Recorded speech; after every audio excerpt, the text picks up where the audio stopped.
आपल्यासोबत केंद्रीय राज्यमंत्री मुरलीधर मोहोळ, आपण त्यांच्याशी बातचीत करत. अण्णा, घरचा बाप्पा विराजमान केल्यानंतर तुम्ही पुणे शहरात फिरतायत, काय भावना आहे? घरचा बाप्पा विराजमान केला, माझ्या मंडळाचा केला, मंडळाची मिरवणूक संपवली आणि पुण्यातल्या काही प्रमुख मंडळांच्या आज भेटी होत्या. काही देखाव्यांचं उद्घाटन होतं, काही ठिकाणी या उत्सवाचंही प्राणप्रतिष्ठापना मूर्ती बाप्पाची होती. ते करतोय. मला असं वाटतं की नेहमीचाच भाव येतो, वेगळा भाव काय नाही. गेले 30 वर्ष मंडळाचा कार्यकर्ता म्हणून काम करतानाचा उल्हास, जो काही जल्लोष आहे, जो उत्साह आहे, तोच आहे आणि तेच आज आहे. तुम्ही दरवर्षी गणपतीत असता, यंदाचा वर्ष तुमच्यासाठी गणपती खास आहे कारण तुम्ही केंद्रीय राज्यमंत्री म्हणून या ठिकाणी आलेला आहात. बाप्पा कसा बदलत गेलेला आपण आतापर्यंत?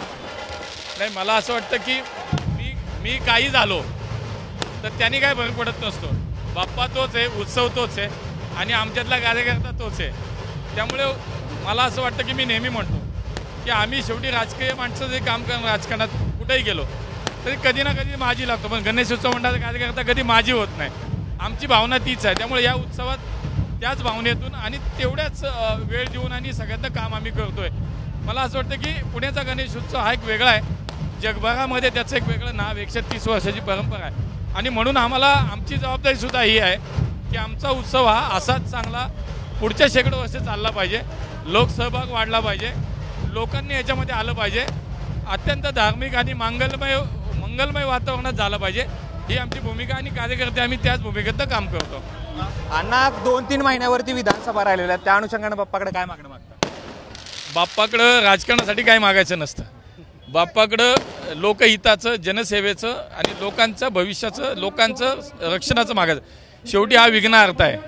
बाप्पा संकट दूर करतो. त्यामुळे माझ्या संपूर्ण देशातल्या, माझ्या महाराष्ट्रातल्या, माझ्या पुण्यातल्या समाजातल्या शेवटच्या माणसाचं रक्षण कर, त्याचं संकट दूर कर, त्याच्यावरती तुझा कृपा आशीर्वाद असू देत, हेच मागितलं. बाप्पा, एक शेवटचा प्रश्न विचारतो अण्णा. खरं तर गेल्या काही दिवसापासून गणपतीचं स्वरूप आहे ते बदलत चाललेलं आहे, याकडे आपण कसं पाहतो? निश्चितच मी तेच सांगितलं की मधल्या काळात काही स्वरूप बदललेलं आपण पाहिलं, पण आता अलीकडच्या काळात आपण कोविडचा काळ असेल, वर्षभर मंडळ, केवळ उत्सव नाही, तुम्हाला 10 दिवसात उत्सव करणारी मंडळं कमी दिसतील.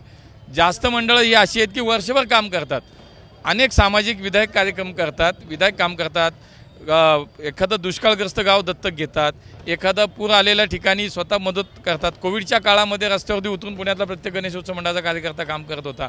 मला असं वाटतं की हे बदलतं आहे. आज समाजाचं चित्र निश्चितपणे, आणि आमची जबाबदारी आहे की आम्ही लोकप्रतिनिधी आणि गणेशोत्सव मंडळाचा कार्यकर्ता, त्यामुळं हा आमचा उत्सव, याचं स्वरूप कुठेही बदलू न देता एक मांगल्यमय, एक चांगल्या आणि विधायक धार्मिक वातावरणामध्ये तो उत्सव साजरा केला पाहिजे, यासाठी निश्चितपणे आम्ही प्रयत्न करतोय आणि मला वाटतं की त्याच्यामध्ये आमचा प्रत्येक गणेशोत्सव मंडळ कार्यकर्त्याची भावना हीच आहे. खूप खूप धन्यवाद. ते होते मुरलीधर मोहोळ. घरचा गणपती बाप्पा विराजमान केल्यानंतर जे आहे ते पुणे शहरातल्या विविध मंडळांना भेटी देत आहेत आणि त्यांचं मत गणपतीबद्दल जे आहे किंवा मंडळांबद्दल जे आहे ते त्यांनी व्यक्त केलेलं आहे. कॅमेरा पर्सन अमोल गवाईसह जयदीप भगत, एबीपी माझा, पुणे.